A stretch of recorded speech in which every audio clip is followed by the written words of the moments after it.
சமாதானம் என்றால் ஷலோம் என்று எபிரேய வார்த்தையில் சொல்லப்பட்டது. ஷலோம் என்றால் ஒன்றும் உடைந்து போகவில்லை, ஒன்றும் தொலைந்து போகவில்லை, ஒன்றும் உடைந்து போகவில்லை, ஒன்றும் தொலைந்து போகவில்லை, ஒன்றும் குறைந்து போகவில்லை, குறைவுபடவில்லை. ஷலோம், நான் அதிகம் அந்தமாய் இருக்கிற தேவன் ஷலோமாக இருக்கிறார். ஆமென்.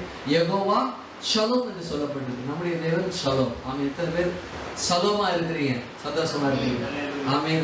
நம்ம வீட்டில் ஒன்று குறையல, ஒன்று உடைந்து போகல, ஒன்று குலைந்து போகவில்லை, உடைந்து போகவில்லை, குறைந்து போகவில்லை, தொலைந்து போகவில்லை. ஒன்று என்ன? நிம்மதி, ரட்சிப்பு தொலையாது, சந்தோஷம் சமாதானம் குறைந்து போகாது, குடும்பம் என்ன செய்யப்படாது, உடைந்து போகாது. ஆமென். ஏன்னா என்று எதுவும் என்ன செய்ய உடைந்து போகாது என்று ஒன்றும் உடைந்து போகாது. பக்கத்தில் கையை பிடிச்சு சொல்லுங்க, உங்க குடும்பத்துல உடைச்சலோ குறைச்சலோ உடைச்சலோ எதுவும் கிடையாது. ஆமென். அல்லேலூயா. எங்க குடும்பத்துல என்ன கிடையாது, அது கிடையாது. ஆமென். ஏன்னா ஆண்டவர் நம்முடைய குடும்பத்தை பாதுகாத்து பாதுகாத்து வைத்திருக்கிறார். அந்த இடத்துல ஷலோம் இருக்கு. ஆமென். அல்லேலூயா. ஆமென். வாசிப்போம். செய்திக்கு ஆதாரமாக மத்தேயு 6ஆம் அதிகாரம் 9ஆம் வசனம். மத்தேயு 6:9. நீங்கள் ஜெபம் பண்ண வேண்டிய விதமாக. ஆமென். அல்லேலூயா. நீங்கள் ஜெபம் பண்ண வேண்டிய விதமாக தியானித்துக் கொண்டிருக்கோம். ஜெபம் பண்ண விதத்தை ஆண்டவர் கற்றுக் கொடுத்திருக்கிறார்.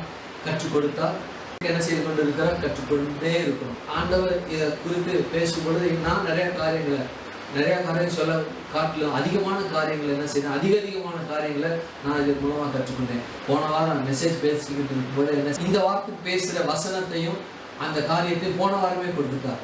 ஆமாம், பேசிக்கொண்டு இருக்கும்போதே கொடுத்தார். அதை என்ன செய்யணும், பேசிக்கிட்டே இருக்கும்போது ஹிண்ட் எடுத்து இந்த வாரம் என்ன செய்யணும், அதை தியானிக்கிறோம். ஆமென். அல்லேலூயா. நம்முடைய தேவன் அப்படிப்பட்டார். ஒன்றும் குறைந்து போகவில்லை, என்ன செய்யறது, குறைந்து போகவில்லை, ஒன்றும் உடைந்து போகவில்லை, ஒன்றும் தொலைந்து போகவில்லை. ஆண்டவர் இதில் வைத்திருக்கிறார். எதுல? வசனத்துக்குள்ள வைத்திருக்கிறார். ஜெபம் என்பது எனக்குள் ஏற்படுகிற தனிப்பட்ட விதத்துல ஏற்படக்கூடிய மிகப்பெரிய மாறுதல் அல்லது வல்லமை, பலன் அல்லது ஒரு ஆற்றல் ஜெபமாகும். ஆமென். அண்ணால் என்ன செஞ்சா, ஜெபம் பண்ணி கடந்து சென்றா துக்கமுகமாக இல்லை, வேதம் சொல்லுது. அதுதான் ஒரு மாற்றம் அவளுக்குள்ள. அவர் லைஃப் லாங் என்ன செய்யல, துக்கமுகமா மறிக்கும் வரைக்கும் அவர் துக்கமுகமா இல்லை. சாமுவேல் பிறந்த பிறகு மறுபடியும் என்ன செய்தார், பிள்ளைகளை பெற்றார். கர்த்தர் என்ன செய்தார், துக்கமுகமாக இருக்க விடவில்லை. ஒரு மாற்றத்தை அந்த மகளுக்குள்ள உண்டாக்கி ஆண்டவர் என்ன செய்தார், அந்த மகளை ஆசீர்வதித்தார், ஷலோமை கொடுத்தார். ஆமென். சமாதானத்தை கொடுத்தார். ஜெபம் என்பது ஆண்டவராகிய இயேசு கிறிஸ்து எனக்காக கல்வாரி சிலுவையில சம்பாதித்து வைத்தவர்களை எடுப்பதற்காக செல்கிறேன். ஆமென். ஆண்டவரே எனக்கு கொடுங்க, எனக்கு அதை எனக்கு தாங்க என்பதற்காக நம்ம போல ஆண்டவராகி கர்த்தரை எதுக்கு போறோம் அப்படின்னா, நீங்க கல்வாரி சிலுவையில சம்பாதித்து வைத்தீங்களே, அதுக்காக உனக்கு நன்றி, நான் அதை எடுக்க போகிறேன் என்று ஜெபத்துல போகும். இரண்டாவது ஜெபம் என்பது ஆண்டவராக இயேசு கிறிஸ்து கல்வாரி சிலுவையில சம்பாதித்து வைத்தவைகளை எடுப்பதற்காக நான் போகிறேன் என்பதாகும். மூன்றாவது ஜெபம் என்பது என்னவென்றால், ஆண்டவராகிய கர்த்தர் எப்படிப்பட்டவர், எப்படிப்பட்ட தன்மை உள்ளவர், குணமுள்ளவர் என்பதை அறிந்து கொள்வதற்கு ஜெபம் என்ன செய்கிறது, ஒரு வழியாக, ஒரு காரியமாக ஒரு காணப்படுகிறது. சங்கீதம் சொல்லப்பட்டிருக்கிறது, அவர் ஜெபத்தை கேட்கிறவர் என்று சொல்லி. ஆமென். எப்படி ஜெபத்தை கேட்கிறார்? எல்லா ஜெபத்தையும் கேட்கிறார். தம்முடைய பிள்ளைகளுடைய ஜெபத்தை கேட்கிறார். அப்ப ஜெபிக்கிற பிள்ளைகள் பதிலை பெற்றுக் கொள்கிறார்கள். அப்ப பதிலை பெற்றுக்கொள்கிற இடத்துல என்ன செய்யணும், ஜெபிக்க வேண்டும். ஆகவே ஜெபத்தை கேட்கிறவரிடத்துல நாம் போய் என்ன செய்யணும், கேட்க வேண்டும். அதை நான் பெற்றுக்கொள்கிறேன் அல்லது நான் எடுத்துக்கொள்கிறேன் என்ற நிலையில காணப்படும். அப்ப ஜெபம் என்பது ஆண்டவராகிய கர்த்தரை துல்லியமாக தெரிந்து கொள்வதற்கு ஜெபம் என்ன செய்யப்படுகிறது, அறிந்து கொள்ளப்படுகிறது. அப்போ ஜெபம் பண்ண வேண்டிய விதமாவது என்றால், பழைய ஏற்பாட்டு காலத்துல யூதர்கள் என்ன செய்தாங்க, ஜெபித்தாங்க. ஆனா அவங்க ஜெபிக்கிற ஜெபம்லாம் சரியான ஜெபம் அல்ல. எப்படிப்பட்ட ஜெபமாய் அது காணப்பட்டது என்றால், தன்னை மேன்மைப்படுத்தி அல்லது தன்னை மற்றவர்கள் பெரியவனாக காட்டிக் கொள்வதற்காக ஜெபம் ஏற்படுத்தப்பட்டது. ஒரு சில பேர் என்ன செய்தாங்க, சரியா ஜெபம் பண்ணாங்க, அவனை போல ஜெபம் பண்ணணும், அவன் நன்மையை பெற்றுக்கொண்டான் என்று சொல்லி என்ன செய்த ஆண்டவர் சொல்கிறார். அப்போ 99% அவர்கள் ஜெபிக்கிற ஜெபம் என்பது சரியான ஜெபம் அல்ல, அது சரியான விதம் அல்ல. அப்ப ஏதோ ஒரு குறை இருக்கு, ஆகவே நீங்க இப்படி ஜெபிக்க வேண்டும் என்று சொல்லி கற்றுக் கொடுக்கிறார். ஆமென். அப்ப பரமண்டலங்களில் இருக்கிற எங்கள் பிதாவெல்லாம் அவர் அங்கே இருக்கிறார், நாம அங்கிருந்து வந்தோம், ஆகவே அங்கதான் நம்ம கேட்க முடியும் என்று சொல்லி என்ன செய்யறோம், ஆண்டவராய் கர்த்தர் போதிக்கிறார். உங்களுடைய நாமம் பரிசுத்தப்படுவதாக என்றால், உங்களுடைய நாமம் எனக்கு தரிப்பிக்கப்பட்டது ஆகினால அந்த நாமம் பரிசுத்த குலைச்சலாகாதபடிக்கு அது பரிசுத்தமாக்கப்படுவதாக, நான் பரிசுத்தமாக்கப்படுவதாக என்று சொல்வது நிமித்தமாக ஆண்டவராகிய இயேசு கிறிஸ்துவுடைய, ஆண்டவராகிய பிதாவாகிய தேவனுடைய, பரிசுத்த ஆவியானவராகிய தேவன், திருத்துவ தேவனுடைய நாமம் பரிசுத்தமாக்கப்படுவது இல்லை. அவர் பரிசுத்தர் தான். அவருடைய தன்மையும் அவருடைய குணமும் அவருடைய முழுமையும் பரிசுத்தம், அன்பு. அந்த பரிசுத்தனுடைய அந்த அன்பு பரிசுத்தத்துடைய வெளிப்பாடு தான் மன்னிப்பு, அதனுடைய செயல்பாடு தான் மன்னிப்பு. அதை குறித்து என்ன செய்ய போகிறோம், தியானிக்க போகிறோம். அப்ப நம்முடைய ராஜ்யம் வருவதாக, அவருடைய ராஜ்யத்துல நமக்கு என்ன இருக்கிறது என்ன ஒரு தெரியும். அப்ப ஏதோ ஒரு ராஜ்யம் நமக்குள்ள, தேவனுடைய ராஜ்யத்துக்குள்ள என்ன இருக்குன்னு நமக்கு தெரியும். அதற்கு எதிராக செயல்படுகிறது என்றால் ஏதோ ஒரு ராஜ்யம் செயல்படுது, ஆண்டவருக்கு நல்லா தெரியுது. அப்ப ராஜ்யத்துக்குள்ள இருந்தாங்க. எந்த ராஜ்யத்துக்குள்ள இருந்தாங்க? ரோம ராஜ்ய சாம்ராஜ்யத்துக்குள்ள இருந்தாங்க. ரோம சாம்ராஜ்யம் இஸ்ரவேல் ஜனங்களை அந்த நாட்கள்ல எல்லாரும் அடக்குனாங்க, அதிகாரிகள் ஒடுக்குனாங்க. அதிகாரம் படைத்தவர்கள் என்ன செய்யறாங்க, எளியவரை ஒதுக்குனாங்க. இப்ப நடப்பது போலவே என்ன செய்யுது, அப்பவும் அந்த நாட்களில் நடந்த அதிகாரம் படைத்தவர்களை யார் அதிகாரத்துல கொண்டாந்து வைத்தாங்களோ அவங்களே என்ன செய்யறாங்க, அடக்குனாங்க. அது அந்த காலத்தில் நடந்தது. அப்போ ஆண்டவருடைய ராஜ்யத்தில் அது இல்லை. அதனால அவருக்கு தெரியுது ஏதோ ஒரு ராஜ்யம் இங்க செயல்பட்டு இருக்கு, தன்னுடைய ஜனங்களும் புறஜாதி மக்களும் பிரச்சனைக்குள்ள இருக்கிறாங்க, நல்லா விளங்கி கொள்றாரு. ஆகினால இந்த ராஜ்யத்துக்கு நீங்க சரிபட்டு, இந்த ராஜ்யம் உங்களுக்கு சரியான ராஜ்யம் இல்லை, தேவனுடைய ராஜ்யம் தான் உங்களுக்கு ராஜ்யம். அப்படிப்பட்ட ராஜ்யம் தான் பாரபட்சம் கிடையாது, அதிகார தோரணை கிடையாது, ஒடுக்குதல் கிடையாது, இது நசுக்குதல் கிடையாது, சுயாதீனம், விடுதலை தான் அவருடைய ராஜ்யத்துல. அவருடைய ராஜ்யம் வர வேண்டும். அப்ப தேவனுடைய ராஜ்யம் வாங்க வரட்டும் அப்படின்னு சொல்லி வேண்டுங்கன்னு சொல்றாரு. உங்களுடைய சித்தம்னா விருப்பம் அங்க செய்யப்படும் போல பூமியில செய்யப்படுது. அப்ப பாருங்க, அங்க செய்யப்படுகிறது இங்க செய்யப்படும்னா, இங்கேயும் பரலோகத்தினுடைய தன்மை, பரலோகத்தினுடைய அந்த காரியம் என்ன செய்யப்பட வேண்டும், வர வேண்டும் என்று சொல்லி என்ன செய்யறார், ஆண்டவர் விரும்புகிறார். பரலோகமே இங்க வரணும். அப்ப அங்க செய்யப்படணும், பரலோகம் இங்கேயும் வரணும், இங்கேயும் செய்யப்படணும். எங்க வீடும் ஒரு பரலோகம் போல இருக்கணும், எங்களுடைய இந்த பூமியும் பரலோகம் போல இருக்கணும். அப்பதான் அவருடைய சித்தம், அவருடைய விருப்பம் இங்க செய்யப்படணும். ஆகவே உங்களுடைய சித்தம் அங்க செய்யப்படுவது உங்களுடைய இங்கேயும் பூலோகத்துல செய்யப்படணும் அப்படின்னு சொல்றாரு. எங்களுக்கு வேண்டிய ஆகாரத்தை தாரு. நமக்கு தெரியும் சரீரத்துக்குரிய ஆகாரம் எதை சாப்பிடணும் சாப்பிடக்கூடாது. அப்ப ஆவிக்குரிய ஆகாரம் எதை சாப்பிட்டு இருந்தோம், சோசியல் மீடியால அல்லது மீடியா அல்லது சோசியல் மீடியாவில் இருக்கிற தகவல்களை நம்ம படிப்பதன், பார்ப்பதன், கேட்பதன் மூலமாக அந்த ஆவிக்குரிய மனிதனாகிய அந்த மனுஷனுக்கு போக வேண்டிய சாப்பாடு சரியான சாப்பாடு இல்லை. என்ன சாப்பிட்றான், பலன் இல்லாத அல்லது சத்து இல்லாத அல்லது நல்ல ஒரு புஷ்டி இல்லாத விஷத்தை அல்லது ஏதோ ஒரு காரியத்தை சாப்பிட்டு. ஆகினால் ஆவியின் மனிதன் சோய்ந்து போயிருக்கிறான். சரீரம் நல்லா இருக்கு, நல்லா திடகாத்திரமா இருக்கிறோம். ஏன்னா நல்லா சாப்பிட்றோம், நல்லா சிக்கன், மட்டன், இன்னும் என்னென்னலாம் சாப்பிடணுமோ சரீரத்துக்கு வேண்டிய ஆகாரம் எல்லாம் நல்லா சாப்பிட்றோம். ஆனால் ஆவிக்குரிய மனுஷன் எப்படிக்காக ரொம்ப குறைவாக இருக்கும். ஆகினாலும் என்ன செய்ய முடியல, ஒன்றும் செய்ய முடியல. மலையின் மேல என்ன, ஆயின் மேலையும் தன் கையை நீட்டு என்ன செய்யறாரு, சூரியனே தடுத்து நில் அப்படிங்கிறார். அவரால் செய்ய முடியுமா? அவர் ஆவியின் மனுஷன் நல்ல பலமா இருக்கிறார், கர்த்தருக்குள்ள இருக்கிறார், பலமா இருக்கிறார். ஆகையினால ஆவியின் மனுஷனுடைய செயல்பாடுகள் எப்படி இருக்கிறதோ அதனுடைய செயல்பாடுகளின் அடிப்படையில என்ன இருக்குன்னா இயற்கை கட்டுப்படும். நல்லா கவனிச்சுங்க. ஆவியின் மனுஷனுடைய செயல்பாடு எவ்வளவு ஸ்ட்ரென்த்தா இருக்கிறோ, எவ்வளவு வல்லமையா இருக்கிறோ, அந்த வல்லமைக்கு ஏற்ப நாம் இயற்கை என்ன செய்ய முடியும், நம்மளால கண்ட்ரோல் பண்ண முடியும். அதுல நான் ஏற்கனவே நான் உங்கள்கிட்ட சொல்லியிருக்கேன், பாப்பா சங்கர் என்று சொல்லி தஞ்சாவூர்ல இருந்தாங்க. ரொம்ப சின்ன வயசுல இருக்கும்போது எனக்கு நல்ல விவரம் தெரிஞ்ச நாட்கள்ல என்ன செய்யறாங்க, அவங்க ஜெபம் பண்ணிக்கிட்டு இருந்தாங்க. மழை பெஞ்சுது, யார் எந்திரிச்சு போனா, கட்டண மரத்துல இருக்கிறான், இயேசு நாமத்துல மழையை என்ன செய், நீ இந்த இடத்துல பெய்யாதுன்னு கட்டளை இட்டாங்க. நான் பார்த்தேன், கம்பு மாதிரி வச்சு டியூப்லைட் கட்டியிருந்தாங்க. அது பக்கத்துல தான் உட்காந்துடும். ஒரு 3 அடி 4 அடி தள்ளி சரியான மழை எங்கேருந்து ஒரு மழை கிடையாது. ஆதி மனுஷன் உள்ள எப்படி இருந்தா பலனாய் அவங்களுக்குள்ள இருந்தபடினால இயற்கை கட்டுப்படுகிறது. ராஜ்யத்தின் புத்திரர் ராஜ்யம் செய்ய வேண்டும், ஆளுகை செய்ய வேண்டும், கீழ்ப்படுத்த வேண்டும், என்ன செய்ய வேண்டும், ஆண்டு கொள்ள வேண்டும். ஆமென், அல்லேலூயா. அப்ப ஆவிக்குரிய மனுஷன் சாப்பிடணும், சரியானதை சாப்பிடணும், தரமானதை சாப்பிடணும், வல்லன் உள்ளதை சாப்பிடணும், பலன் உள்ளதை சாப்பிடணும். அந்த சாப்பாடு வரும். ஆமென், சாப்பாடு தான் இருக்கு. இந்த சாப்பாடு என்ன செய்யணும், சாப்பிடும்பொழுது ஆண்டவர் கிருபை செய்வார், வல்லமையான காரியங்களை செய்வார். போன வாரம் ஒரு கேன்சர் பேஷண்ட்டு, அவங்களுக்காக நாங்கள் போய் ஜெபம் பண்ணோம். பாஸ்டர் நீங்கள் வாங்க, அவங்களுக்காக ஜெபம் பண்ண ஆலோசனை கொடுத்து ஜெபம் பண்ணுங்க அப்படின்னு சொன்னேன். அப்போலோ ஹாஸ்பிட்டல் பேராம்பேட்டையில் அந்த ஹாஸ்பிட்டலில் என்ன சேர்ந்தாங்க. அவருக்குள்ள ஒரு மரண பயம் இருந்தது, பார்க்க முடிந்தது, என்னால் ஆவியில் உணர முடிந்தது. நீங்கள் பயப்படாதீங்க, கர்த்தர் உங்களோடு இருக்கிறார், ஏசாயா 53:5 அந்த வசனத்தை எல்லாம் பிடிச்சுக்கணும். அவங்களோட தழும்புல நான் சுகமாயிட்டு அப்படியே சொல்லுங்க. மருத்துவர்கள் சொல்லலாம் இது ரொம்ப சீரியஸ்ன்னு சொல்லலாம், அல்லது இது மருந்து இதை குணமாக்க முடியாது அப்படின்னு மற்றவங்கலாம் பேசலாம். ஒருவேளை நீங்க உங்க நாட்டில் கூட கேட்டிருக்கலாம், அப்படிலாம் நீங்க பேசலாம். அவங்க நைஜீரியாவிலிருந்து வந்திருக்காங்க, நீங்க கேட்டிருக்கலாம்.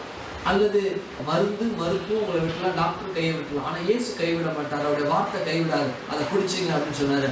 அவருக்குள்ள இருந்து ஏதோ ஒரு அவருக்குள்ள ஒரு நம்பிக்கை பிறந்ததை நான் ஆவியில உணர்ந்தேன். அல்லேலூயா, அல்லேலூயா.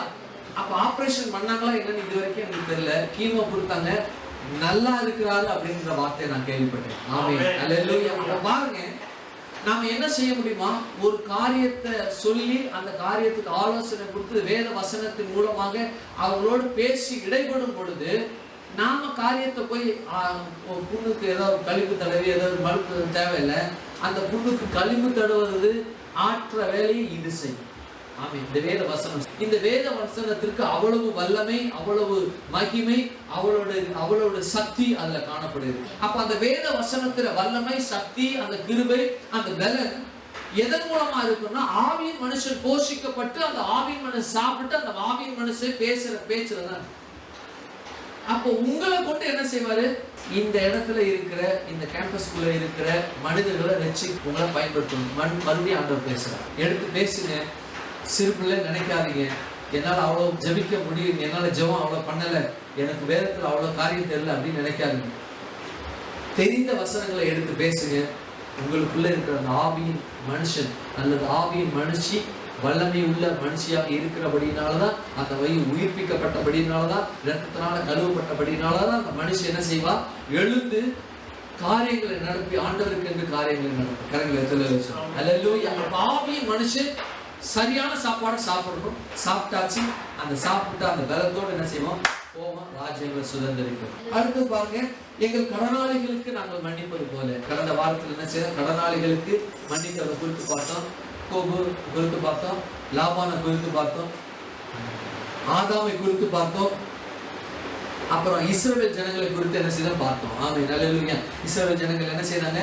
சீனாய் மலையின் கீழே இருந்து என்ன செய்ய பாவம் செய்தாங்க. ஆண்டவராய் கர்த்தர் என்ன செய்ய? மோசேயை கொண்டு நீ போ, என்ன செய்ய?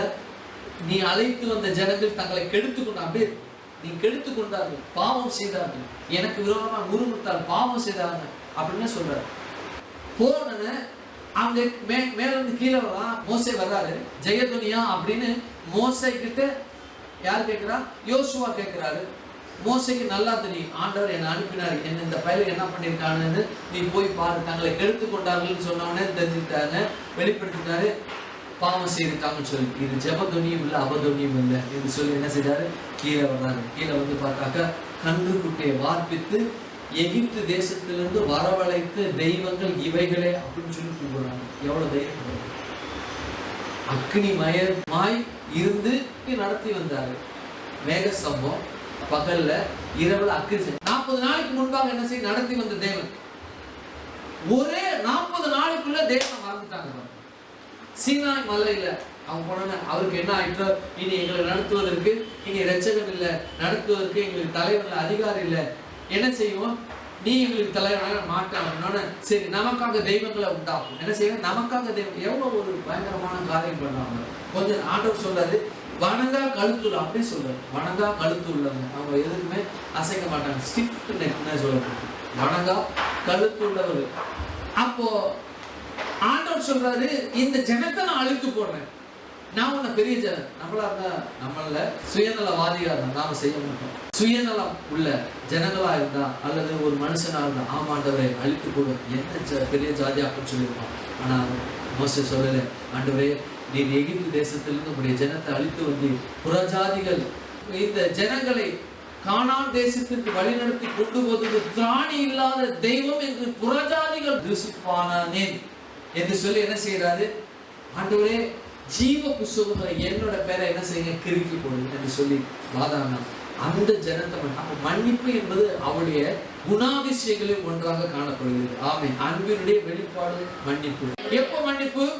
உலக தோற்றத்துக்கு முன்பாக அடிக்கப்பட்ட ஆட்டுக்குட்டின்னு சொல்லப்பட்ட அந்த வார்த்தையிலே என்ன இருக்கு? மன்னிப்பு அடைகிறது. ஆமென். உலக போன வாரத்துல என்ன செய்யணும்? வெளிப்படுத்தின விசேஷம் 13ஆம் அதிகாரத்துல வாசி. உலக தோற்றத்துக்கு முன்பா அடிக்கப்பட்ட ஆட்டுக்குட்டி, 1 பேதுருல சொல்லப்பட்ட உலக தோற்றத்துக்கு முன்பா அடிக்கப்பட்ட ஆட்டுக்குட்டி எப்போ? உலகம் உண்டாவதற்கு, ஆதாம் உண்டாவதற்கு, ஜனம் பெருகுவதற்கு முன்பாக, பேழைக்கு முன்பாக, வெளிப்படுவதற்கு முன்பாக, சந்ததி ஆபிரகாமை கொண்டு சந்ததி தேசத்துல பெருகுவதற்கு முன்பாகவே என்ன செய்யப்பட்டது? மன்னிப்பு தொடங்கிவிட்டது. அடிக்கப்பட்ட ஆட்டுக்குட்டி என்ற அந்த வார்த்தை மொழியப்பட்ட அவருடைய எண்ணத்துல, அவருடைய உள்ளத்துல இருந்த பொழுதே அடிக்கப்பட்ட ஆட்டுக்குட்டி என்கிற அந்த உணர்வு, அந்த எண்ணம் இருந்த பொழுது, உலக தோற்றத்துக்குள்ள அடிக்கப்பட்ட ஆட்டுக்குட்டின்னு சொல்ற அந்த வார்த்தைக்குள்ள நல்லா கவனிச்சீங்க, யாரு இருக்கிறது? உலகம் தோன்றுவதற்கு முன்பாக யாருமே இல்லை, தேவன் மாத்திரம்தான் இருந்தார். அப்ப தேவன் மாத்திரம் இருந்த அந்த தேவனுடைய மனதையும் உள்ளத்தையும் ஆண்டவராகிய கர்த்தர் என்ன செய்கிறார்னா தம்முடைய ஊழியக்காரர்களுக்கு வெளிப்படுத்துகிறார். அல்லேலூயா. உலக தோற்றத்துக்கு முன்பு ஆண்டவர் திருவுள்ளத்துல, அவருடைய உள்ளத்துல, அவருடைய நினைவுல, அவருடைய பேச்சில, அவருடைய மனதில பேசின அந்த வார்த்தை, அந்த வார்த்தை என்ன செய்தாரு? தன்னுடைய மகனுக்கு, மகளுக்கு, ஊழியர்களுக்கு வெளிப்படுத்துகிறார். அந்த மன்னிப்பு 1992 அக்டோபர் 5 அந்த உலக தோற்றத்துக்கு முன்பாக அடிக்கப்பட்ட ஆட்டுக்குட்டி என்கிற அந்த வார்த்தை எனக்கு மொழியப்பட்டது. இங்க உட்கார்ந்து கொண்டிருக்கிற யாராவது இருந்தாலும், எந்த வருஷத்துல, நான் 10 வருஷத்துக்கு முன்பாக ரட்சிக்கப்பட்டேன், அல்லது போன வருஷம் ரட்சிக்கப்பட்டேன், அல்லது நேற்றைக்கு ரட்சிக்கப்பட்டேன், அல்லது நான் 10 வருஷத்துக்கு முன்பாக ரட்சிக்கப்பட்ட, 5 வருஷத்துக்கு எப்ப ரட்சிக்கப்பட்டாலும் இருக்கட்டும், அந்த வார்த்தையானது உலக தோற்றத்துக்கு முன்பாக அடிக்கப்பட்ட ஆட்டுக்குன்றின் நினைவு அந்த நாட்களில் செயல்பாட்டுக்கு வந்தது. ரட்சிக்கப்பட்ட அந்த தினத்தில் என்ன செய்யப்பட்டது? செயல்பாட்டு. அப்போ அந்த தேவன் அந்த ஜனங்களை அழிப்பதற்கு எதிர்கொண்டு வந்த பொழுது, கோபம் கொண்டு வந்த பொழுது மோசே தடுத்து நிறுத்தினார். ஏன்னா அந்த ஜனத்தின் மூலமாக ஒரு இரட்சகர் பிறக்க வேண்டும். அவ்வளவு ஆண்டவருக்கு பிடிக்காத ஒரு மிகப்பெரிய ஒரு பாவம் என்னன்னா விக்கிரக ஆராதனை. 40 நாளைக்கு நீர்தான் தேவன், வல்லமை உள்ளவர், கிருபை உள்ளவர் எல்லாம் சொல்லிக்கிட்டு இருந்தாங்க. 40ஆவது நாள்ல ஒரு கண்ணுக்குட்டியை வார்ப்பித்து அப்படின்னா, அப்ப இஸ்ரவேல் ஜனங்களோடு முகமுகமாய் தொடர்பு கொண்டு இருந்தார். எப்பொழுதும் முகமுகமாய் தொடர்பு கொண்டு இருக்கிறார். அந்த முகம் என்னன்னா இந்த அல்லேலூயா. இஸ்ரவேல் தேவன், யெகோவாகிய தேவன் சீனாய் மலையில மோசேக்கு தரிசனமானார். பகலிலே மேகஸ்தம்பமாகவும் இரவில் அக்னி ஸ்தம்பமாகவும் தன்னுடைய இஸ்ரவேல் ஜனங்களுக்கு என பிரத்யட்சமாய் தரிசனமாய் கொண்டே இருந்தார். ஒவ்வொரு நாள் அதிசயமான, காணக்கூடாத அந்த தேவன் என்ன செய்தார்? தரிசனமானார். எப்படி தரிசனமானார்? அக்னி ஸ்தம்பமாக, மேக ஸ்தம்பமாக. ஆக அந்த அக்னி அம்பமும் மேக ஸ்தம்பமும் இல்லாதபடிக்கு இந்த வசனத்தின் மூலமா நம்மோடு தரிசித்துக் கொண்டிருக்கிறார். எங்க வேதம் இருக்கிறதோ அங்க இயேசு இருக்கிறார், எங்க இயேசு இருக்கிறாரோ அங்க வேதம். நாம் வேதத்தை படிக்க படிக்க நம்ம உள்ளத்திலிருந்து வேதம் போக போக இயேசு எனக்குள்ள போய்கிட்டு இருக்கிறார். இயேசுவை நான் என்ன செய்து கொண்டிருக்கேன்? அனுபவித்துக் கொண்டு இருக்கிறேன்.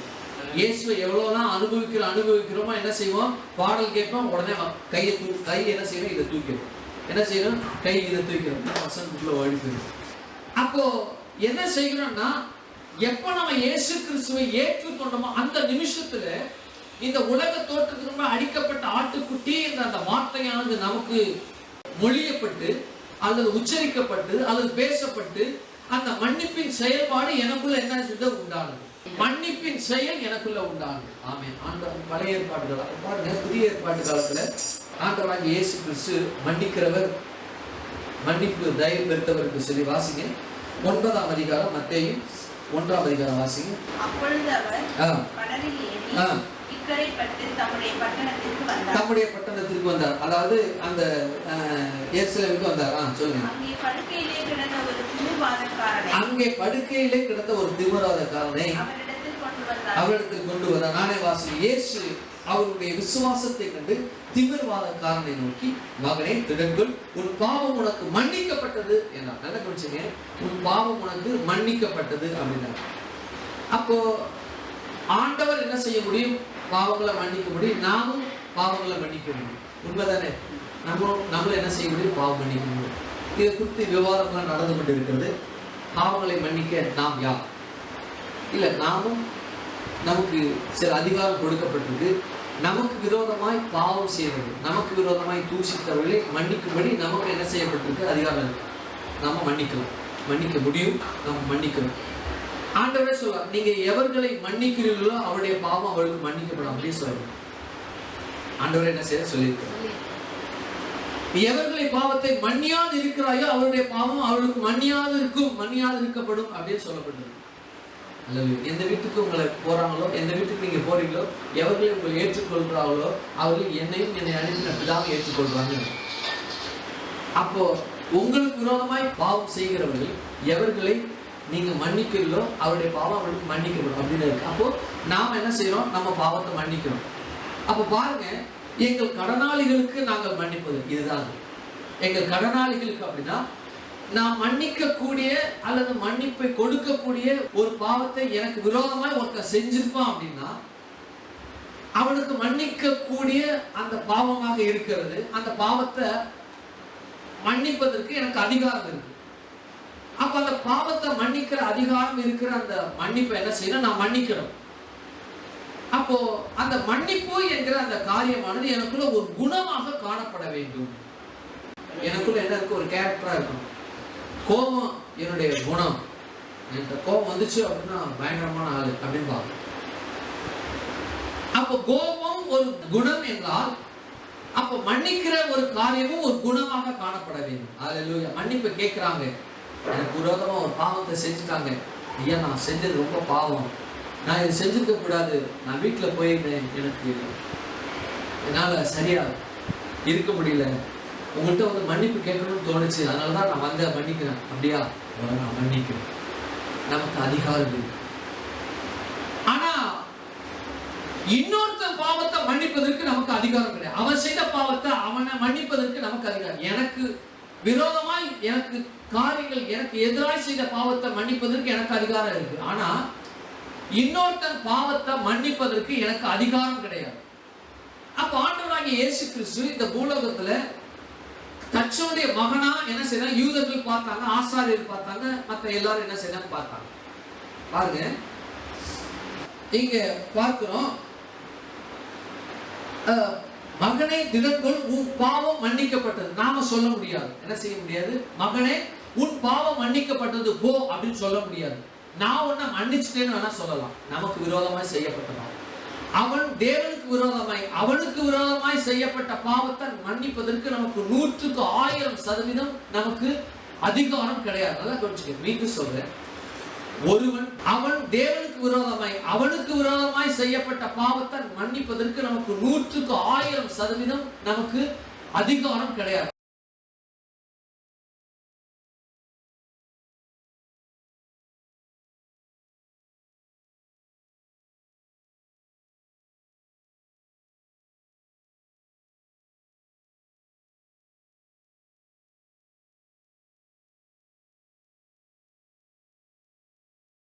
ஆண்டவர் நம்மோடு கூட இருக்கிறார். ஆமென், அல்லேலூயா. எத்தனை பேர் விசுவாசிக்கிறீங்க?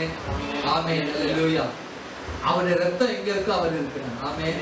அவருடைய வார்த்தை நம்ம இருதயத்துல இருக்கிறனால அவர் நம்மோட இருக்கிறார். Where there is Jesus, there is word. Where there is word, there is Jesus. அல்லேலூயா. வார்த்தை எங்க இருக்கிறதோ அங்க இயேசு கிறிஸ்து இருக்கிறார். இயேசு கிறிஸ்து எங்க இருக்கிறாரோ அங்க என்ன இருக்கும், வார்த்தை இருக்கும். ஆமென், அல்லேலூயா. செய்திக்கு ஆதாரமாக வாசிங்க மத்தேயு 6:1. நீங்கள் ஜெபம் பண்ண வேண்டிய விதமாவது பரமண்டலங்களில் இருக்கிற எங்கள் பிதாவே உம்முடைய நாமம் பரிசுத்தப்படுவதாக. அல்லேலூயா. ஜெபங்களை குறித்து என்ன செய்து கொண்டிருக்கிறோம், தியானித்துக் கொண்டிருக்கிறோம். ஜெபம் என்றால் நாம் எனக்குள் உண்டாகக்கூடிய மிகப்பெரிய மாற்றம் ஜெபமாகும். ஆமென். அன்னாளுடைய வாழ்க்கையில் ஒரு மிகப்பெரிய மாற்றத்தை பெற்றுக்கொண்டு சென்றால் ஜெபம் அவருக்கு கேட்கப்பட்டது. ஆமென். இரண்டாவதாக ஜெபம், ஆண்டவராகிய இயேசு கிறிஸ்து கல்வாரி சிலுவையில் எனக்கு என்னத்தை சம்பாதித்து வைத்தாரோ அதை எடுத்துக்கொள்வதற்காக நான் ஜெபத்தின் வழியாக நான் கடந்து செல்கிறேன். ஆமென். ஜெபத்தின் மூலமாக எடுத்துக்கொள்வதற்காக நான் போகிறேன். ஆகவே ஜெபம் நான் தேவன் வைத்திருப்பதை எடுத்துக்கொள்வதற்காக போகிறதற்கான ஒரு காரியம். மூன்றாவது ஜெபம் என்றால் என்னவென்றால், ஆண்டவராகிய கர்த்தரை துல்லியமாக தெரிந்து கொள்வதற்கு ஜெபம் நமக்கு உதவி செய்கிறது. அவர் எப்படிப்பட்டவர், சங்கீதங்களின் புத்தகத்தில் நம்ம வாசிக்கிறோம், அவர் ஜெபங்களை கேட்கிறவர் என்று சொல்லி. அவர் எப்படிப்பட்டவர், அவர் ஜெபங்களை கேட்கிறவர். ஆமென். நம்முடைய ஜெபத்தை கேட்கிறவர். கேட்டு என்ன செய்கிறார், அதன்படி செய்கிறவர். எப்படி ஜெபிக்கணும், என்ன ஜெபத்துக்கெல்லாம் ஜெபிக்க வேண்டும், என்ன ஜெபத்திற்கு விடை ஆண்டவர் கொடுப்பார் என்பதை என்ன செய்ய போறோம், நாம் இன்னும் அதிகமா தியானிக்க போறோம். இந்த பரமண்டலங்களில் இருக்கிற ஜெபம் தான் ஜெபத்திற்கான பேஸ்.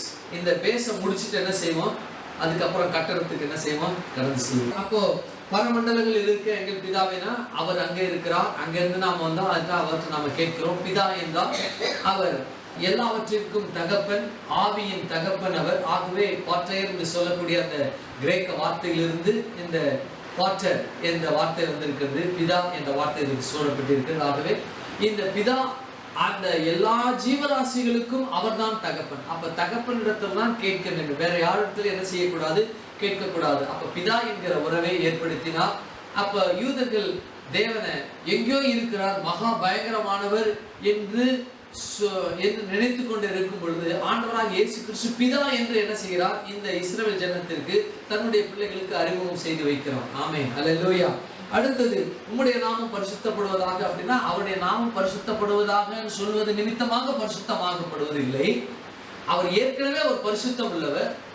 அவருடைய குணாதிசயங்கள் மிகச்சிறந்த ஆகச்சிறந்த குணாதிசயம் என்னவென்றால் அன்பு, பரிசுத்தம். அதை அவர்கிட்ட என்ன செய்ய முடியாது, பிரிக்க வேண்டிய பரிசுத்தையும் அன்பையும் பிரிக்க முடியாது. என் பிள்ளை நானே பாவம் செஞ்சுட்டு போகுது, என் பிள்ளை நானே குற்றம் செஞ்சுட்டு போகுது, என் பிள்ளை நானே அப்படின்னு நினைச்சுக்கிட்டு விட்டு விடுகிற தேவன் அல்ல. பாவத்தை பாராத சுத்த கிணறு என்று சொல்லப்பட்டிருக்கிறது. அப்ப பாவமே அறியாதவர் நமக்காக பாவமானாலுமே ஆண்டவராகிய தேவன், பிதாவாகிய தேவன், பரிசுத்தாவிய தேவன் நமக்கு என்ன செய்திருக்கார், பவுல் மூலமாக எழுதி வைத்திருக்கிறார். பாவமே அறியாத நமக்காக. அப்ப ரோமர்ல 8ஆம் அதிகாரத்துல வாய்த்து பார்த்தீங்கன்னாக்க நமக்காக தான் என்ன செய்தார், பலியானார். அவர் பாவம் இல்லாதவர். ஆமென், அல்லேலூயா. அப்ப நீங்க ரோமர் முழுவதும் நீங்க வாசிச்சு பார்த்தீங்க அப்படின்னாக்கா, நல்லவன் ஒருவனுக்காக ஒருவேளை மரிக்க தெரியுமா, நாம் பாவிகளாய் இருக்கையில் கிறிஸ்து இயேசு நமக்காக மரித்ததுனாலே தேவன் நம்மேல் வைத்த அன்பை என்ன செய்தார், விளங்கப்படும். அப்ப பாவத்தை நீக்குவதற்காக, அவர்கிட்ட வந்து சேருவதற்காக, அவர்கிட்ட வந்து சேர முடியாத அவருக்கு பாவம் இருக்கிறது. அந்த பாவத்தை கழுவினால்தான் என்ன செய்ய முடியும், பரிசுத்தமாக்கப்பட்டு அவர்கிட்ட வர முடியும், பரிசுத்திட்ட வர முடியும். ஆகவே பாவத்தில் இருக்கிற மனிதனை கழுவி பரிசுத்தமாக்கி பரிசுத்தராகிய அவரண்டை அழைத்துக் கொள்வதற்கு பரிசுத்தம் தேவை. நம்முடைய சுய முயற்சியில் என்ன செய்ய முடியாது, பரிசுத்தத்தை பெற்றுக்கொள்ள முடியாது. அப்ப கிருபையினால நீங்க ரட்சிக்கப்பட்டீங்க. அப்ப கிருபையினால என்ன செய்யப்பட்டோம், நாம ரட்சிக்கப்பட்டோம். இது தேவனால் உண்டான ஈவு, அப்படியே சொல்லப்பட்டிருக்கு. அப்ப பரிசுத்த தேவன் தன்னுடைய இரத்தத்தினால கழுவி அந்த பரிசுத்த நாமத்தை கொடுத்து நாம வைத்திருக்கிறார். எனக்கு தரிப்பிக்கப்பட்ட நாமமானது, அந்த பெயரானது பரிசுத்த குலைச்சலாக கூடாது. உம்முடைய நாமம் பரிசுத்தப்படுவதாக. உம்முடைய நாமம் எனக்கு வழங்கப்பட்டபடியினால, அந்த நாமம் தரிப்பிக்கப்பட்டபடியினால, அந்த நாமத்தை பெற்ற நான் அந்த நாமம் பரிசுத்த குலைச்சல் ஆக கூடாது என்பதற்காக உம்முடைய நாமம் பரிசுத்தம் ஆவதாக என்று சொல்லப்பட்டிருக்கு. அடுத்தது, உம்முடைய ராஜ்யம் வருவதாக. தெரியும், ராஜ்யம் ஆண்டவருடைய ராஜ்யம் நம்ம பார்த்தோம். சமாதானம் உண்டு, சந்தோஷம், நிம்மதி, அதுல என்னென்ன இருக்கு, எல்லாம் இருக்கு. அவன் என்னென்னலாம் நல்லவைகள் இருக்கிறதோ எல்லாம் இருக்கு. நல்லவைகள் எதெல்லாம் இல்லை, அதுக்கு ஆப்போசிட்டா எதெல்லாம் இருக்கோ அதெல்லாம் தீயவைகள். அப்படின்னா வேற ராஜ்யம் என்ன செய்து கொண்டிருக்கிறது, ஆட்சி அல்லது பலன் அல்லது அதிகாரம் செலுத்தி கொண்டிருக்கிறது. அந்த பலன் அதிகாரம் செலுத்தி கொண்டு இருக்கிறவர்களால ஆண்டவருக்கு நல்லா புரியுது, இந்த ஜனங்கள் என்ன செய்து கொண்டிருக்கிறாங்க, ஏதோ ஒரு அதிகாரத்தின் கீழே அவங்க கஷ்டப்பட்டு இருக்கிறாங்க. ஆகினால இந்த ராஜ்யம் இல்ல, உலகத்தினுடைய ராஜ்யம் அல்ல, பிசாசுடைய ராஜ்யம் அல்ல, உம்முடைய ராஜ்யம் வருது. இந்த ராஜ்யம்னா நாம் நம்முடைய சுயத்தின் மூலமாக சிந்தித்து செயல்படுவது. உலகத்தின் ராஜ்யம் என்றால் அந்த நாட்கள்ல இருந்த அரச ஆட்சி, இந்த நாட்கள்ல இருக்க இந்த மக்களாட்சி அல்லது பிசாசு ஆட்சினா தெரியும். அவன் தன்னுடைய ஆசை விருப்பங்களை நம்முடைய மாமிசத்துக்குள்ள கொடுத்து அதை நம் மூலமாக செயல்படுத்தி கொண்டு, அப்ப 3 ராஜ்யம் என்ன செய்யுது, செயல்பட்டு கொண்டிருக்கு. இந்த ராஜ்யம் செயல்பட்டு இருந்ததுன்னா உங்களுடைய வாழ்வு மேன்மை அடையாது. ஆகவே உங்களுடைய ராஜ்யம் வருவதாக. அப்ப பாருங்க, உங்களுடைய சித்தம் செய்யப்படும். அப்ப ராஜ்யத்துல யாருடைய விருப்பம் செயல்படுதுன்னா அவங்களுடைய ராஜ்யத்துல அவங்க விருப்பம் செயல்படும். ஆகவே நம்முடைய ராஜ்யம் தான் நம்ம விருப்பம் செயல்படும். அரசாங்கத்திய ராஜ்யம் இருந்துச்சுன்னா அரசாங்கத்திய விருப்பம் செயல்படும். மக்கள் கஷ்டப்படுவாங்கன்னா கேட்காது, மக்கள் துன்பப்படுவாங்கன்னா கேட்காது. அவங்களுக்கு என்ன வேணும், அவங்க ராஜ்யத்தை நடத்தணும். அதுதான் என்ன செய்வாங்க. பிசாசுடைய ராஜ்யம் நமக்கு என்னன்னு தெரியும். பிசாசானவன் அழிக்கவும் கொல்லவும். அழிக்கனா உலகத்தில் உள்ள எவ்வளவு தேவனை விட்டு புறம்பாக தள்ள வேண்டிய எவ்வளவு பயங்கரமான காரியம் இருக்கோ அந்த காரியம் எல்லாம் அதை செய்து அவங்கள கொண்டு போக வேண்டும் என்று சொல்லி அந்த ராஜ்யம் அவருடைய விருப்பம் செயல்பட்டு, அதான் அவருடைய விருப்பம். எப்படியாவது தேவனிடத்திலிருந்து மக்களை பிரிச்சு, ஜனங்களை பிரிச்சு, ரட்சிக்கப்பட்டவர்களையும் பிரிச்சு கொண்டு வந்து அவங்களுடைய விருப்பத்தின், தேவனுடைய விருப்பத்தின்படி செய்யக்கூடாது என்பதற்காக அதனால சொல்லுடைய விருப்பம் உடைய சித்தம் செய்யப்படுவதாக. அப்ப எங்களுக்கு வேண்டிய ஆகாரம், சரீரத்துக்குரிய ஆகாரம் நம்ம பார்த்தோம், ஆவிக்குரிய ஆகாரம் பார்த்தோம். எங்கள் கடனாளிகளுக்கு நாங்கள் மன்னிக்கிறது போல. அப்ப கடனாளிகளுக்கு மன்னிக்கிறது போலன்னு சொல்லி நம்மை கூட என்ன செய்யறோம், ஒரு பார்ஷியலா நம்ம தப்புவிக்கும்படி இந்த வார்த்தையை சொல்லுவார். எங்கள் விரோதிகளுக்கு நாங்கள் மன்னிப்பது போல அப்படின்னு நிச்சயமா என்ன செய்ய மாட்டோம். விரோதியை மன்னிக்கிறோமா? மன்னிக்கிறதே கிடையாது. விரோதிய சகோதர சகோதரியில மன்னிப்பதற்கு அரிதாக நமக்கு காணப்படுகிறது. மன்னிக்கிறோம், ஆனா அரிதாக காணப்படும். அது வருந்தி கேட்கும் பொழுது, அவங்க மனமோந்து வரும்போது கேட்கும் போது நம்ம மன்னிக்கிறோம். ஆனா அதுவே அரிதாக இருக்கிறது. எங்கள் விரோதிகளுக்கு நாங்கள் மன்னிக்கிறது போல அப்படின்னா, அப்போ விரோதிகளாக நாம் தேவனிடத்தில் மன்னிப்பை பெற முடியாது என்பதை இன்டைரக்டா சொல்றது மாதிரி இருக்கும். ஆனா ஆண்டவர் ஆகிய இயேசு கிறிஸ்து அப்படி சொல்லல.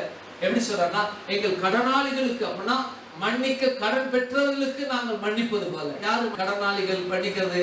மனைவியை மன்னிக்கிறோம், கணவனை மன்னிக்கிறோம், பிள்ளைகளை மன்னிக்கிறோம், சகோதர சகோதரிகளை மன்னிக்கிறோம், தாய் தகப்பன் என்ன செய்யறோம் மன்னிக்கிறோம். அல்லது பிள்ளைகளை தாய் தகப்பன் மன்னிக்கிறாங்க, தாய் தகப்பன பிள்ளைகள் மன்னிக்கிறாங்க. இவங்கெல்லாம் கடன் பெற்றவர்கள். ஆமாம், என்ன செய்ய எங்கள் கடனாளிகளுக்கு, நல்ல வேலை அந்த வார்த்தையை போட்டாங்க, விரோதிகளுக்கு நாங்கள் மன்னிப்பது போல என்று சொல்லாம கடனாளிகளுக்கு மன்னிப்பதாக என்று சொல்கிறோம். அப்ப கடன் பெற்றவர்கள் என்ன செய்யறாங்க? மன்னிக்கிறாங்க. அப்ப மன்னிக்கிற அந்த காரியம் நம்முடைய குணாதிசயத்துல, நம்முடைய பண்புல, நம்முடைய கேரக்டர்ல ஒரு அங்கமாக, ஒரு செயலாக, ஒரு பண்பாக காணப்பட வேண்டும் என்று ஆண்டவராகிய தேவன் விரும்புகிறார். தேவன் அப்படிதான் இருந்தார். தேவன் என்ன செய்தார்? அப்படிதான் ஆதாம் ஏவாள் இருந்த பொழுது அவர் தூதர்களை என்ன செய்தார்? பாவம் செய்த பொழுது நரகத்துல தள்ளலாம். எசேக்கியேல் வாசிச்சோம், ஏசாயால வாசிச்சோம். பாவம் செய்த தூதர்களை தப்ப விடாமல் நரக ஆக்கினைக்கு உள்ளாக தண்டித்தார். அப்படியே சொல்லப்பட்டிருக்கு நிருபங்கள்ல, அது அப்படியே சொல்லப்பட்டிருக்கு. நரக ஆக்கினைக்கு தள்ளினார். யாரு? பாவம் செய்த தூதர்களே. அப்போ ஆண்டவர் அடுத்த, அதாவது நமக்கு கீழே என்ன இருக்கு? தேவதூதர்கள் இருக்காங்க. அப்ப தேவதூதர்கள் பாவம் செய்யறாங்க. அப்ப நமக்கு வேலைக்காரங்களா இருக்க, பணிவிடை ஆவிகளா இருக்கிற அவங்க பாவம் செய்த பொழுது ஆண்டவராகிய தேவன் நரக ஆக்கினைக்கு உள்ளாக அவங்களை தப்ப விடாமல் நரக ஆக்கினைக்கு ஏதுவாக அந்த அவங்க வச்சாங்க. நமக்கு வேலைக்காரங்கள அப்படி செய்தா நம்மளே அப்படி செய்திருக்கணும். ஏன்னா ஆண்டவருக்கு அடுத்த ஸ்தானத்துல. அப்போ எவ்வளவு ஒரு பயங்கரமான ஒரு செயல் பாருங்க. தேவனுக்கு விரோதமாய் நம்ம பாவம் செய்த பொழுது, கலகம் செய்த பொழுது, கீழ்ப்படியாம இருந்த பொழுது நம்மளையும் தள்ளி இருக்கணும். ஆனா என்ன செய்யல? நமக்கு கரத்தை நீட்டினார். ஆகையினாலதான் சபை உண்டானது, ஆகையினாலதான் சபை ரட்சிக்கப்படுகிறது, ஆகையினாலதான் சபை ஆண்டவர் வைத்திருக்கிறார், ஆகையினாலதான் சபையை ரகசியவர்களை எடுத்துக்கொள்வார்.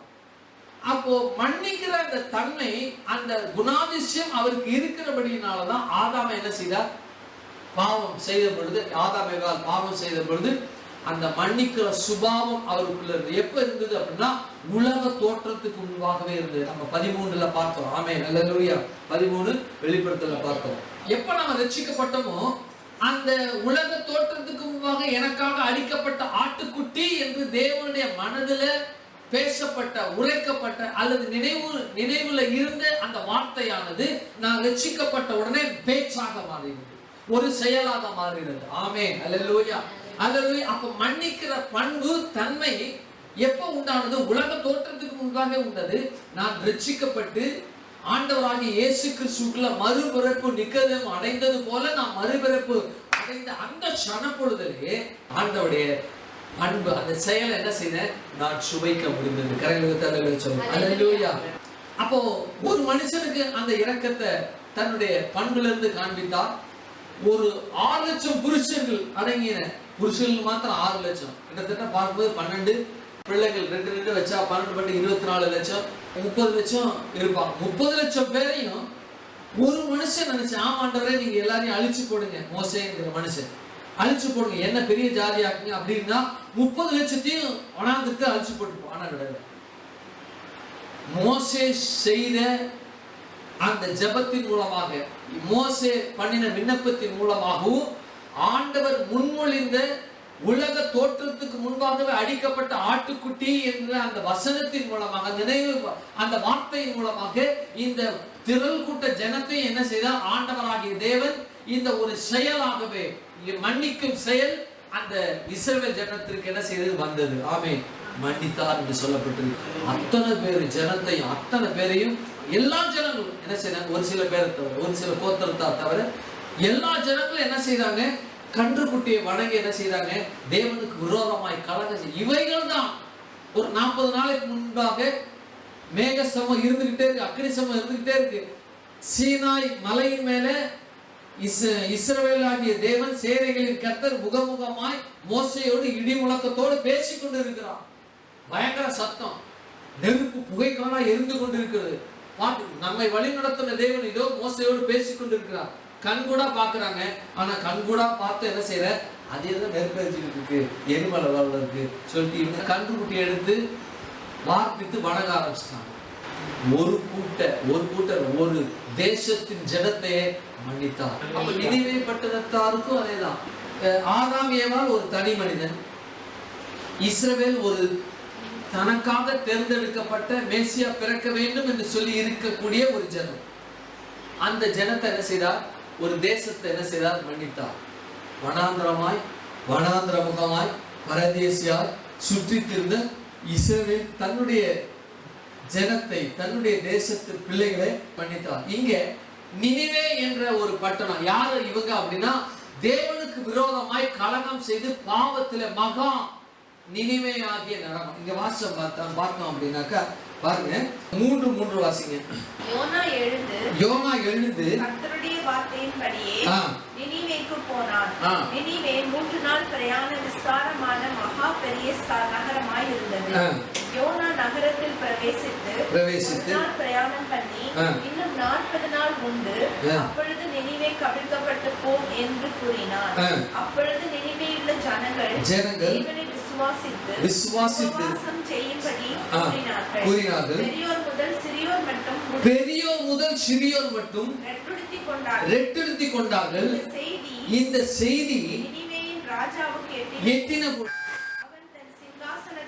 அவன் தன் சிங்காசனத்தை விட்டு போட்டு இரட்டை உடுத்திக் கொண்டு சாம்பலிலே உட்கார்ந்தான். மேலும் ராஜா தானும் தன் பிரதானிகளும் நிர்ணயம் பண்ணின கட்டளையாக நினிவேயில் எங்கும் மனுஷர் முதல் மேயாமலும் தண்ணீர் குடியாமலும் இருக்கவும் மனுஷரும் மிருகங்களும் ரட்டினால் மூடிக்கொண்டு நோக்கி உரத்த சத்தமாய் கூப்பிடவும் அவரவர் தம் தம் பொல்லாத வழியையும் தம் தம் கைகளில் உள்ள கொடுமைகளையும் விட்டு திரும்பவும் கடவர்கள். யாருக்கு தெரியும்? நாம் அழிந்து போகாதபடி ஒருவேளை தேவன் மனஸ்தாபப்பட்டு நம்முடைய உக்கிர கோபத்தை விட்டு திரும்பினாலும் திரும்புவார் என்று கூறச் சொன்னார்கள். அவரவர் தாங்கள் பொல்லாத வழியை நல்ல கவனிச்சியை அவரவர்கள் தங்கள் பொல்லாத வழியை விட்டு திரும்பினார்கள் என்று தேவன் அவர்களுடைய கிரியையை பார்த்து. நல்ல கவனிச்சிங்க. யாருன்னா 3:5 பெரியோர் முதல் சிறியோர் மட்டும் விட்டு விட்டார்கள். அப்ப இது ராஜாவுக்கு எட்டுனது. ராஜாவும் பிரதானிகள் அங்க உள்ள எல்லா அமைச்சரவையும் என்ன செய்தது? ரெட்டுடித்திருச்சு. அது மாத்திரம் இல்ல, அந்த ராஜாவிட்ட இருந்து ஒரு கட்டளை பிறந்தது. என்ன கட்டளை என்றால் கவனிங்க, நினைவில் மனுஷரும் மிருகங்களும் மாடுகளும் ஆடுகளும் ஒன்றும் ருசி பாராதிருக்கவும் மேயாமலும் தண்ணீர் குடியாமலும் மனுஷரும் மிருகங்களும் ரெட்டினால் மூடிக்கொண்டு தேவனின். பாருங்க, அப்போ எந்த அளவுக்கு அவங்களுடைய பாவம் கொடுமையா இருந்துச்சு. சோதம் கோமாராவுல இருக்கிற கொடுமைகளை காட்டும் வேத ஒன்றுல சொல்றாங்க. இந்த பழைய ஏற்பாட்டு காலத்துல சோதம் கோமாராவுல ஏற்பட்ட நிலைமையை காட்டிலும் இங்க நினைவேல அவ்வளவு கொடுமையான ஒரு பயங்கரமான ஒரு பாவம் தேவனுக்கு விரோதமா இருந்தது. அப்ப பாருங்க, அப்போ எந்த அளவுக்கு அப்படின்னா சிறியோர் முதல். ஆனா அங்க சொல்லப்பட்டிருக்கு, அங்க சோதம் கோமாரனை பத்தி சொல்லப்பட்டிருக்கு. சோதம் கோமாரனுடைய பாவம் தேவனுடைய சமூகத்தை வந்து எட்டினது. ஆனா அங்க லிஸ்ட் கொடுக்கல, சிறியோர் முதல் பெரியோர் வரைக்கும். ஆனா அதை காட்டிலும் இங்க நினைவே பட்டணத்தில் உள்ள இருக்கிற ஜனங்கள் சிறியோர் முதல் பெரியோர் வரைக்கும், சிறியோர்லாம் என்ன செய்யறாங்க ஏது செய்யறாங்க நமக்கு சொல்ல தெரியல, அது ரெக்கார்ட்ல இல்லை. ஆனா அதை காட்டிலும் கொடுமையான, அதை காட்டிலும் கொடூரமான ஜனங்களாய் தேவனுக்கு விரோதமாய் பாவம் செய்த பிள்ளைகளாய் இருந்தாங்க. நல்லா கொஞ்சிங்க, சோதம் கோமோராவுக்கு ஏற்பட்ட அதே காரியங்கள் தான் என்ன செய்யப்பட வேண்டும், இவர்களுக்கு நிகழ்த்தப்பட்ட இருக்க வேண்டும். ஆனா தன்னுடைய தீர்க்கதரிசியை வைத்து ஆண்டவராகிய தேவன் என்ன செய்தார், அவர்களுக்கு அங்கே உரைக்கும்படி, பரிசுத்தத்தை குறித்து உரைக்கும்படி, பாவ மன்னிப்பை பெற்றுக் கொள்ளும்படி உரைக்கும்படி. இது பாருங்க, இது ஆண்டவராகிய இயேசு கிறிஸ்து தம் உயிரோடு இருந்த நாட்கள்ல இந்த சம்பவத்தை நினைவு கூறுகிறார். அப்படின்னா யோனாவின் நாட்களில் நடந்தது போல கடைசி நாட்களில் நடக்கும். ஆமென், அல்லேலூயா. சோதோம் கோமோரா ஏற்பட்ட என்று சொல்லல, சோதோம் கோமோரா. ஆனா சோதோம் கோமோராவை எதற்கு ஓமையா ஒப்பு சொல்லப்பட்டிருக்கிறதுனா அவிசுவாசத்திற்கு ஓமையா சொல்லப்பட்டிருக்கு. லோத்துடைய மனைவியை நினைத்துக் கொள்ளுங்கள். எதற்கு? அவிசுவாசத்திற்கு. அவிசுவாசத்திற்கு, உலகத்தை பற்றுதல் உள்ளவர்களுக்கு எதற்கு ஒப்புமையா சொல்லப்பட்டிருந்தா லோத்துடைய மனைவியை மாத்திரம். இந்த கடைசி நாட்கள்ல வாழ்ந்து 2018 கடைசி, இன்னும் கொஞ்ச நாள் தான், மேபி எவ்வளவு நாட்கள் போகும் அப்படின்னு தெரியல, எவ்வளவு நாட்கள் போகும்ல. வேதவன்லாம் சொல்றாங்க நாளைக்கு கூட இருக்கலாம், நாளைக்கு கூட, நாளைக்கு கரெக்டா 12 மணிக்கு, அப்படி துல்லியமா சொல்லல, நாளைக்கு இருக்கலாம், இன்று இரவே இருக்கலாம், அல்லது மத்தியானம் சாப்பிட்டுட்டு இருக்க கூட அந்த நிமிஷத்துல கூட. ஏன்னா எல்லா சம்பவங்களும் ஆல்மோஸ்ட் 95% நிறைவேறிடுச்சு. ஒண்ணே ஒண்ணு, எருசலேம் தேவாலயம் கட்டப்பட வேண்டும் என்பது, கட்டப்படுவதற்காக காரியங்கள் நடைபெற்று முடித்திருக்கிறது. எருசலேம் தலைநகரம் என்று பிரகடனப்படுத்தியாச்சு. எருசலேம் தேவாலயம் கட்டுவதற்காக ட்ரம்ப் என்ன செய்யறாரு, முயற்சி செய்யறாரு, அது வரப்போகிறது. அப்ப என்னன்னா எல்லாம் முடிந்து விட்டது. எல்லாம் ஒரு நாட்டுக்கு விரோதமாய் நாடு, ஜனத்துக்கு விரோதமாய் ஜனம், பஞ்சம் ஒரு இடத்துல கொள்ளை நோய், ஒரு இடத்துல வெள்ளம், இதெல்லாம் நடக்கும். ஆனா உலகத்தின் முடிவு உடனே வராது. சகல ஜீவராசிகளுக்கு, சகல மனுஷர்களுக்கு சுவிசேஷம் பிரசங்கிக்கப்படும், உடனே முடிவு. ஆண்டவராகிய இயேசு கிறிஸ்து இந்த 2018 இந்த கடைசி நாட்களை வாழ்ந்து கொண்டிருக்கிற நாம் இந்த காரியத்தை வைத்திருக்கிறார். என்ன அப்படின்னா, நினைவேவுக்கு ஏற்பட்ட நாட்களில் நடப்பது போலவே நடக்கும். ஆமென், அல்லேலூயா. அப்ப நடக்கும் அப்படின்னா எல்லா ஜனங்களும் நடந்தா நல்லது. ஆனா நினைவேல பாருங்க, சிறியோர் முதல் பெரியோர் வரைக்கும். இன்றைக்கு பார்த்தோம் அப்படின்னா சின்ன பிள்ளைங்க என்ன செய்யறது அப்படின்னா ஊழியம் செய்யறாங்க, ப்ராஃபட் சொல்றாங்க, ஆண்டவர் வல்லமையாய் பயன்படுத்தி கொண்டு வருகிறார். கரங்களை சொல்லுவாங்க. ஏன் அப்படின்னா அந்த நாட்கள்ல நினைவேல இருக்கிற ஜனங்கள் சிறியோர் முதல் பெரியோர் வரைக்கும் பாவம் செய்தாங்க. இந்த கடைசி நாட்கள் இன்றைக்கும் சிறியோர் முதல் என்ன செய்யறாங்க, பாவம் செய்யறாங்க. அதே போல சிறியோர் முதல் பெரியோர் வரை ரட்சிக்கப்படுறாங்க. கரங்களை சொல்லுவோம். அல்லேலூயா. நினைவே நாட்கள் நடந்தது போலவே நடக்கும் அப்படின்னா புறஜாதிகள் ரட்சிக்கப்படுவது அந்த நாட்களில் நினைவேல ஒரு அரிதாக இருந்தது. ஆனா இயேசுவுக்கு நிழலாட்டமாய் இருந்த யோனா சென்று சுவிசேஷத்தை அறிவித்து அங்க ரட்சிப்பை கொண்டு வந்தது போல ஆண்டவராகிய இயேசு கிறிஸ்து வார்த்தையாக இருந்து அந்த வார்த்தையை பிரசங்கிக்கிறனா நினைவேக்கு நாளில இருந்தது போல சிறியோர் முதல் பெரியோர் வரைக்கும் என்ன நடைபெற்று கொண்டிருக்கிறது என்றால், இங்க பயங்கரமான பாவங்களும் பயங்கரமான வர்ணிக்க முடியாத அந்த செய்கைகளும் காணப்பட்டு கொண்டிருக்கிறது. புறஜாதிகள் ரட்சிக்கப்படுவது அரிது. ஆனா அங்க நினைவேல நடைபெற்றது என்னவென்றால், புறஜாதிகள் ரட்சிக்கப்பட்டார்கள் என்றால், அவர்கள் ரெட்டுடுத்தினார்கள் என்றால், அவர்கள் மனஸ்தாபப்பட்டு தங்கள் பாவத்தை அறிக்கை செய்து தேவன் ஒப்பானார்கள்.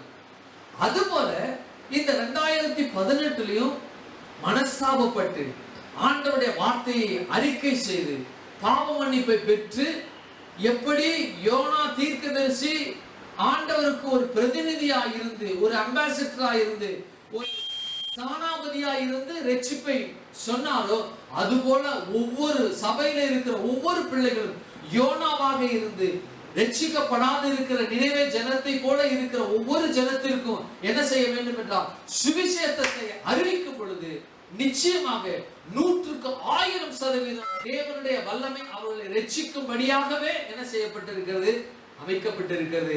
ஆகவே அந்த ரட்சிப்பை ஆண்டவர் கொடுக்க அவர் வல்லமை உள்ளவர், போதுமானவராய் நம்மோடு கூட இருக்கிறார். வாசிங்களேன் 4:2 வாசிங்களேன். கர்த்தரை நோக்கி விண்ணப்பம் பண்ணி, கர்த்தாவே, நான் என் தேசத்தில் இருக்கும் போதே நான் இதை சொல்லவில்லையா? இது நிமித்தமே நான் முன்னமே தர்ஷீஷுக்கு ஓடி போனேன். நீர் இரக்கமும் மன உருக்கமும் கவனிங்க, நீர் இரக்கமும் மன உருக்கமும் நீடிய சாந்தமும் மிகுந்த கிருபை உள்ளவரும் நீதிக்கு தீங்குக்கு மனஸ்தாபப்படுகிறவருமான தேவன் என்று அறிவேன். ஆமென். கரங்களை தள்ளல சொல்லுங்க. அதே நினிவே ஜனத்துக்கு ஒத்த ஜனம் தான் நாங்கள்.